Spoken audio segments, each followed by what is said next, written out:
بسم اللہ الرحمن الرحیم۔ ایسا وظیفہ کہ پھر کبھی زندگی بھر درد نہ ہو۔ سیدنا عثمان بن العاص ثقفی رضی اللہ عنہ نے نبی اکرم صلی اللہ علیہ وسلم سے درد کی شکایت کی جو مسلمان ہونے کے بعد ان کے جسم میں رہنے لگا تھا۔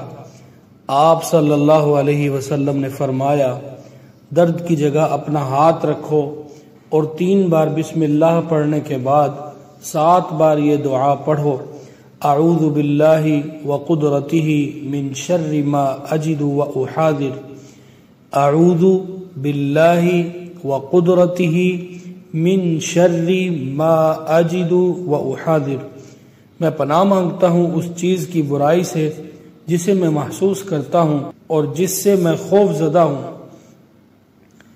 صحیح مسلم کی حدیث ہے۔ اور ایک دوسری حدیث میں صحابی فرماتے ہیں، اس دعا کے بعد پھر کبھی مجھے یہ درد نہیں ہوا اور میں نے ہمیشہ گھر والوں اور دوسروں کو درد کے لیے یہی دعا بتائی۔ السلام علیکم ورحمۃ اللہ وبرکاتہ۔